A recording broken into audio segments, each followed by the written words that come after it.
What's up everyone, I'm SnoopLoop7 and I wanted to make a video on this whole Content ID, affiliate and manage channel fiasco and how it all started, how it all came about. Because there's been a lot of videos talking about the problems with Content ID and the damage it's going to cause, and even though they were all true and they were very good videos, none of them really touched a lot on why it's all happening. So I decided to do some research and make a video to try and put it all together. So this isn't going to necessarily be 100% correct. I'm not going to say that these are all just confirmed facts of how it went down, but this is just what I put together with a little bit of Google searching and whatnot in a short period of time. Also, if you look in the description, I provided a link for the majority of articles and stuff that I read in making this, so you can check those out if you like. So here we go. Starting back in the beginning of YouTube in 2005, obviously no content creators made any money on their videos. Everyone did it for fun, as a hobby and stuff. And when YouTube started becoming popular, it was bought by Google in 2006. And then in 2007, the Content ID system was launched, and shortly after that, YouTube started its partnership program, where partners could link their AdSense with Google and monetize videos that they uploaded and make money. But this was a very exclusive club, and it was not easy to get into by any means, and for the most part, the channels were handpicked by YouTube. But what this eventually led to is the start of network partnerships. This is when some of the first YouTube partners, most notably Machinima, started recruiting channels into their network. And just like it was difficult to get partnered by YouTube, it was also not very easy to get into any of these networks. I think just about anyone who was around back then would tell you that it was an honor for them to partner your channel. It wasn't easy like it is now to get into networks. And so by being partnered with a network, you got the same perks that they had, such as instant monetization, channel banners, things like that. And this was important for gamers because gaming videos were exploding in popularity, and the ability to get paid was a huge bonus. Now, the reason these networks and their partners could instantly monetize was based on pretty much trust.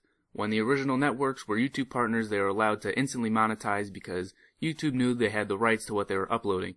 And when a channel partnered with them, the channel gets linked to the network's account, and the channel gets the same trust the network had, meaning they get to skip over Content ID and instantly monetize, because it's assumed that they aren't uploading infringing content.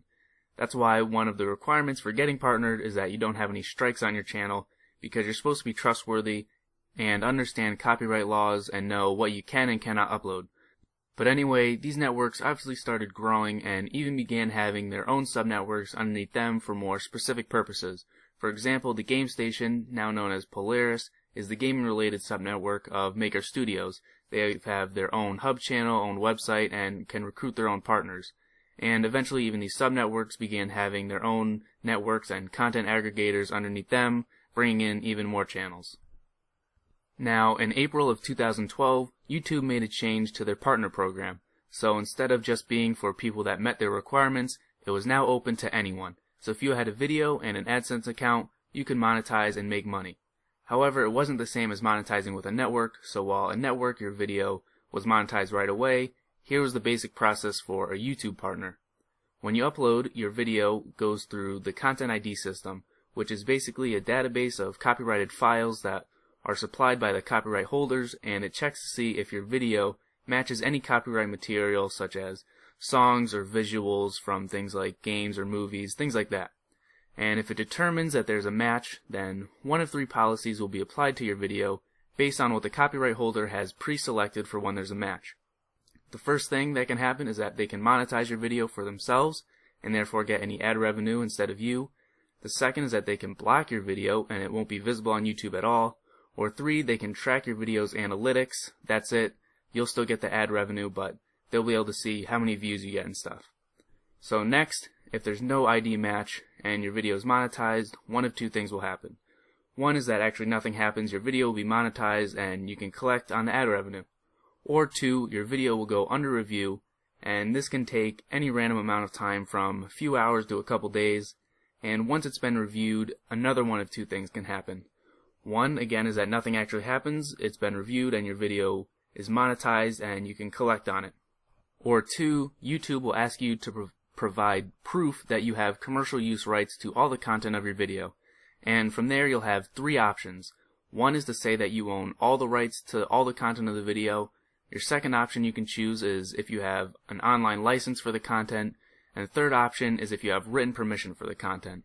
So once you've submitted the information proving you can monetize the video, your video will go back under review. And if it's determined you do have sufficient rights, then your video will be monetized. Or if you don't, then it won't be monetized. Of course, there's no saying how long the second review process can take, and many people have had videos take weeks with no results, and it even says on Google's support page that a variety of factors may affect review time, and that they may not be able to process every video, but will monitor the factors and prioritize accordingly. They even say that even if you do have the rights to the video, it doesn't guarantee your video will be approved. So that is the often lengthy process of maybe getting your video monetized as a YouTube partner.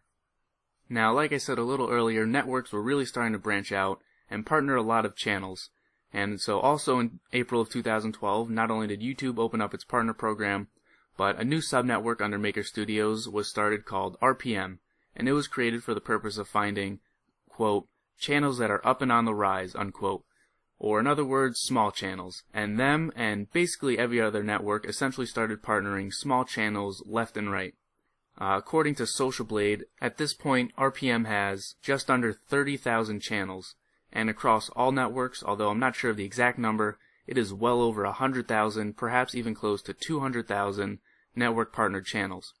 And basically, the process of becoming a partner had become diluted and easier, so even though networks were supposed to only partner channels that didn't have strikes and that were trustworthy, they were now bringing in channels so small and new that, of course, they hadn't caused any problems yet. And these channels didn't necessarily understand copyright laws and what they could and could not upload.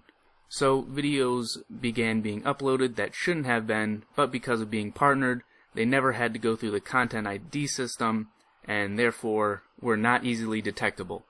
So obviously the problem being faced is a legal one, because when someone creates something original, whether it be a song, game, whatever it may be, they have the rights to it. And that copyright holder, and only that copyright holder, has the right to do things like sell it, display it, distribute it, all that good stuff. Now the only exceptions are, one, if the copyright holder gives explicit permission to another individual to use it for X, Y, or Z purposes, whatever purpose they specify in an agreement, or two, if the derivative work that is produced falls under fair use. And I provided a link for that in the description so you can read exactly what the law says. So this is where YouTube comes in, because anyone with a computer, internet connection, and video file can upload to YouTube, which obviously gives the potential for copyrighted material to be uploaded. Now if we go back to 2007, before the Content ID system was launched, and this is actually one of the reasons for Content ID, is that YouTube was sued by Viacom for having videos that were owned by but not uploaded by Viacom.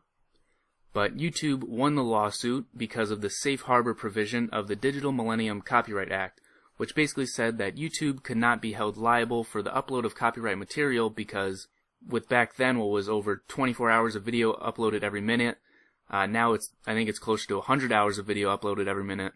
But basically it would just be too burdensome to expect YouTube to manually check every video. And this essentially took YouTube off the hook from being attacked by copyright holders.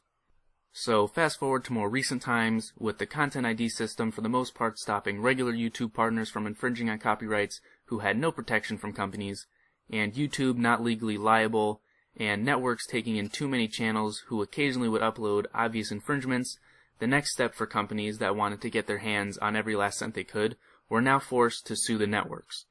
And in August of this year, 2013, the National Music Publishers Association sued the network Fullscreen, one of the biggest multi-channel networks with close to 20,000 partners, and they sued them for the use of unlicensed musical works. So, instead of taking responsibility for the channels that they had let into their network, and to avoid future lawsuits and to not be terminated by YouTube's warning system, which I'll explain in a sec, they decided to make the vast majority of their channels into affiliates, who will have instant monetization removed and have the responsibility put back on them so that any trouble they get into doesn't fall back onto the network, essentially removing the trust and assumed content rights I had talked about earlier. So that YouTube warning system I mentioned, while I don't have a concrete source for it, and I'm not sure when or how long it's been implemented, I'm assuming it was put in place so that networks couldn't just have a free pass on uploading copyright material because YouTube could potentially be liable for the network's infringements, and this is to keep them from more lawsuits. But basically any strike that a managed channel receives, whether it be a copyright or community guideline strike, that will count as a warning to the network. So not content ID claims, those don't affect it, just strikes. And once a network has 10 of them, they can't bring in any new channels until the number is back below the 10 strikes. And at 15 warnings, they also lose a large number of promotional features. And finally, at 20 warnings, YouTube has the ability to terminate the network. So again, this is part of why so many channels were made into affiliates. Now hopefully I didn't lose you through any of that, but in case I did, here's the shorthand version of what I think happened. Due to YouTube's ease of access, people were uploading and often profiting off of copyrighted material. The court of law determined YouTube could not be held liable, so companies that wanted reimbursement had to go after the networks, who, to avoid future lawsuits and YouTube's warning system, made the majority of their partners affiliate channels whose strikes would not fall back onto the network, thus putting all copyright liability onto the content creators who now lost their protection and have to use a similar monetization process as regular YouTube partners, including the content ID scans, resulting in numerous problems, which I'm not going to get into in this video because so many others already have. So that is my conclusion. Again, I can't say these are facts about how it all went down. Obviously, I don't have any insider information or anything like that, just some really basic research stuff, if you can even call it that. But I hope you found this information useful. If I had something completely way off, or you have some extra insider information, let me know, because I think this stuff going on YouTube is pretty interesting, and I like knowing what the reasons are for the stuff that's happening. But before I go, there's 2 really good videos that I found informative, and that go into more detail on some of the things I talked about, and that you should check out if you haven't already, and those are Ohmwrecker's Greedy MCN video and Jogwheel's Content ID video. Both links will be in the description, very good videos. So that's it for me. Don't forget to leave a like, favorite, share the video, all that good stuff, and I'll see you next time. Peace.